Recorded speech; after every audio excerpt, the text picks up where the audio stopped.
The mission report topic for this week is Miracle Clinic. It's about a place, Tanzania. The date is June 6.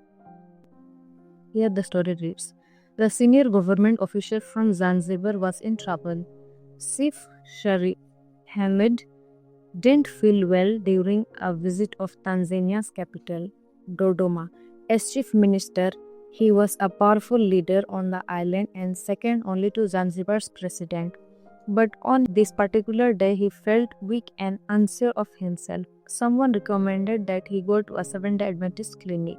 Now, the clinic wasn't that close medical facility to his workplace in the Parliament building. There were other hospitals nearby, but the chief minister went to the Adventist clinic. He was pleased with the care that he received and he asked the staff, "Who are you?" They replied, "We are Seventh-day Adventist." He asked, "Does your organization have leadership?" They said, "Yes, we have leadership." Then he asked, "Can we open something like this on the island of Zanzibar?"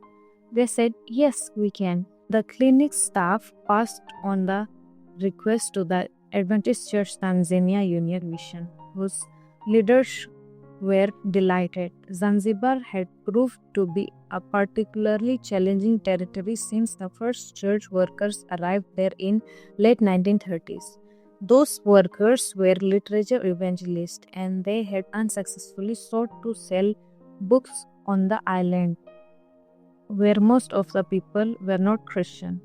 More recently, the church had made more success by sending medical doctors to conduct health programs on the dangers of alcohol, tobacco, and pork. The health initiatives aligned with Zanzibar beliefs and had been met with good response. Now, Zanzibar's chief minister was inviting the Seventh-day Adventists to open a clinic that could significantly expand the church's health outreach work. It seemed to be too good to be true.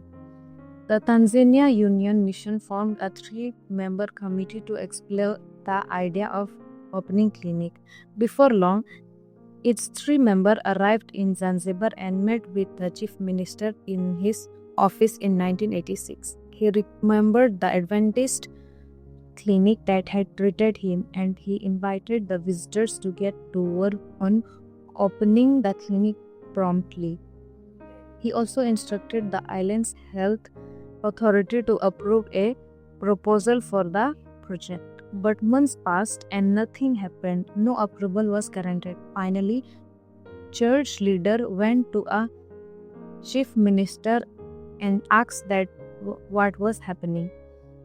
The chief minister was upset about delay. He intervened to make sure that the project proposal was approved quickly. Then the church needed to find place for a clinic.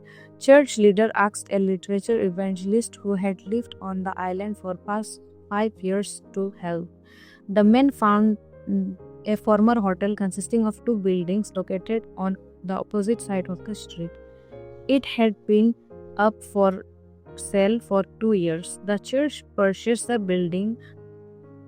Dr. Josiah Tali arrived from the mainland to set up the clinic. Under his watch, the building were renovated and medical, surgical and laboratory equipment were shifted from the mainland.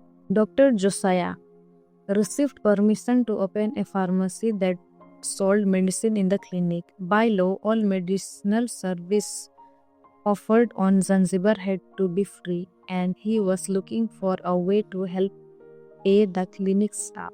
The money made from medicine sale proved to be enough to cover the workers' salary to buy more medicine. The Zanzibar Seventh-day Adventist dispensary opened on January 31, 1988. Zanzibar chief minister was pleased. After that, when family members fell ill, he sent them to the clinic for treatment. The clinic's other well-known patients have included the wife of Zanzibar's president and the other senior officials. Most patients, however, are those who live nearby. Dr. Josiah, who is now retired, called the clinic a miracle of God. This was God's call to work in Zanzibar, he said. It was not started by us. The Zanzibar Seventh-day Adventist dispensary was offered critical service on Zanzibar for nearly 40 years. During the time, private clinics have been allowed to open, and the Adventist Clinic has joined them in accepting payments for its service. But now its two buildings have grown old and need to be replaced. You can be a part of this miracle story by giving to this quarter's 13th Sabbath offering, which is also known as the Quarterly Mission Project offering. The fund will allow the clinic's building to be demolished and replaced with modern buildings. Thank you for giving generously to this important project.